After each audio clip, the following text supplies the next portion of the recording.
여름 감기는 일반적으로 장바이러스나 아데노바이러스에 의해 발생하는데요. 이는 기관지염이나 폐렴으로 이어질 수 있습니다. 특히 천식, 만성폐, 쇄성폐 질환 등을 앓는 사람은 여름철 스트레스, 무더위, 수면 부족 등이 복합적으로 작용해 증상이 악화되기 쉽습니다. 에어컨 사용으로 실내 공기가 건조해져 기관지와 폐가 나빠질 수 있는데요. 그로 인하여 기침이나 목의 이물감, 가래 등이 생길 수 있습니다. 또한 갑작스러운 온도 차이로 냉방병이 생기고 면역력이 떨어지면 감기나 기관지염과 비슷한 증상이 생길 수 있습니다. 오늘은 여름에 나빠지는 기관지와 폐 건강에 좋은 다당냉이 효능 효과와 같이 먹으면 더 좋은 식품에 대해 알려드리겠습니다. 안녕하세요. 효초TV 채널을 찾아주셔서 감사합니다. 구독, 좋아요, 알람 꾹 눌러주세요. 수업 시작합니다. 다당냉이는 한국에서 흔히 볼 수 있는 식물 이름 중 하나입니다. 일반적으로 다당냉이는 냉이과 식물 중 하나로 주로 봄철의 들판이나 길가에서 자라는 잡초류입니다. 작고 흰색 또는 연한 노란색 꽃이 봄에 피며 다닥이라는 이름 유래는 작고 조밀하게 붙어 있는 씨앗 모양을 표현하는 의성어에서 유래한 것으로 보입니다. 다당냉이는 흔히 속속이풀 또는 다닥나물이라고도 불리며 전통 한의학과 민간요법에서 기관지와 폐 건강에 좋다고 알려진 약용식물입니다. 그 효능은 다음과 같은 이유로 설명됩니다. 다당냉이가 기관지와 폐 건강에 좋은 이유입니다. 첫 번째는 거담 작용 때문인데요. 다당냉이는 점액 분비를 촉진하고 기도 내의 가래를 묽게 하여 쉽게 배출되도록 도와줍니다. 폐에 정체된 노폐물이나 열독을 제거하는 데 효과적이라고 여겨집니다. 두 번째는 진해 작용입니다. 기침을 가라앉히는 효과가 있어 만성 기침, 기관지염 등에 도움을 줍니다. 특히 마른 기침이나 폐의 열로 인한 해소에 사용됩니다. 세 번째는 청폐 효능인데요. 한의학적으로 폐열을 내리고 폐를 맑게 한다고 하여 폐에 쌓인 열이나 염증 반응을 완화하는 데 쓰입니다. 기관지에 염증이 있을 때 호흡을 편하게 해줍니다.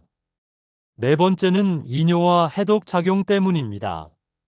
몸속 노폐물과 염증 물질을 소변으로 배출시키는데 도움을 주어 전반적인 해독 기능을 강화시킵니다. 이는 폐와 기관지 내 노폐물 제거에도 긍정적인 영향을 미칠 수 있습니다. 다섯 번째는 다당냉이는 정력 강화에 좋은 식품인데요.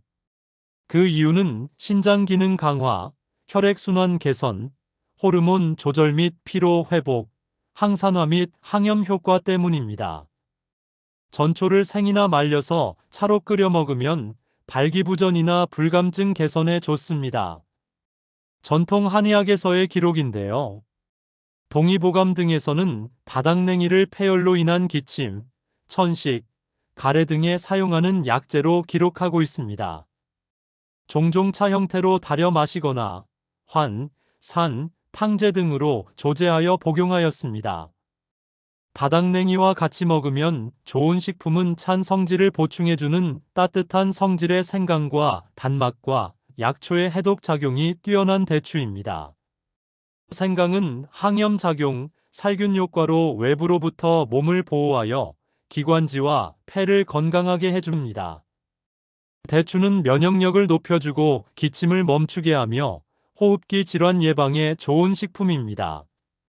따라서 다당냉이 차를 끓일 때 생강과 대추를 넣고 같이 끓여 마시면 찬 성질과 약초의 미미한 독성을 제거하여 더 안전하게 마실 수 있습니다.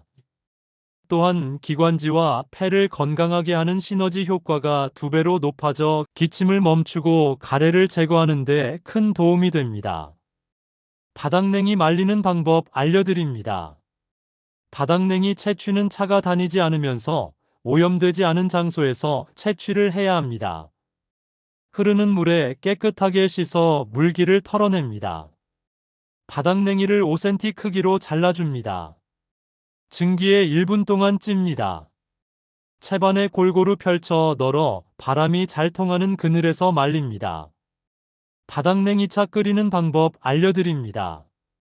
재료는 다닥냉이 한 줌, 생강 한쪽, 대추 1개, 물 1리터를 준비합니다. 냄비에 모든 재료를 넣고 끓입니다. 물이 끓으면 약한 불로 맞추고 10분 동안 더 끓입니다. 건더기를 걸러냅니다. 냉장고에 보관하며 차갑게 마셔도 좋습니다. 다닥냉이차 먹는 방법 알려드립니다. 하루 150ml 한 컵씩 아침 저녁 공복에 5일 동안 마십니다. 이 일은 반드시 쉬고 다시 다닥냉이차를 5일 동안 마십니다. 한의학에서 다닥냉이는 성질이 차고 맛은 맵고 쓴맛이 난다고 기록되어 있습니다. 차가운 성질 때문에 소화기가 약한 경우 익혀서 사용하는 등의 방법으로 활용되었습니다. 다닥냉이는 전초를 먹을 수 있으며 다양한 방법으로 섭취할 수 있습니다. 어린 잎은 부드럽고 약간의 매콤한 맛이 있어 샐러드에 넣어 신선하게 먹거나 데쳐서 나물로 무쳐 먹을 수 있습니다.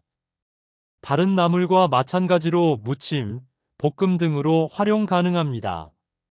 어린 열매는 후추와 유사한 매콤한 풍미가 있어 후추 대용으로 사용될 수 있습니다. 생으로 먹거나 요리에 향신료처럼 첨가하여 사용합니다. 다 익은 씨앗 역시 매콤한 맛이 있어 갈아서 향신료로 사용하거나 기름을 내어 활용하기도 합니다. 전통적으로 약용으로 사용될 때는 정력자라 불리는 이 씨앗을 주로 이용하기도 합니다. 뿌리도 식용이 가능하며 빻아서 고추냉이 대용으로 사용할 수 있다고 언급됩니다. 식초와 소금을 첨가하여 소스를 만들 수 있습니다. 다닥냉이 복용 시 주의사항입니다. 몸이 차고 위장이 약한 사람은 설사, 복통을 유발할 수 있으므로 주의해야 합니다. 장기간 복용보다는 증상이 있을 때 단기간 사용하는 것이 바람직합니다. 임산부나 지병이 있는 경우 전문가 상담 필요합니다.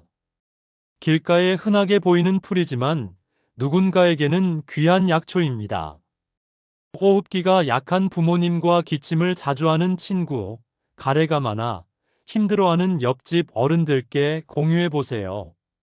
오늘은 여기까지입니다. 다닥냉이 영상 마음에 드셨나요? 구독, 좋아요, 알람 꾹 눌러주세요. 시청 감사합니다.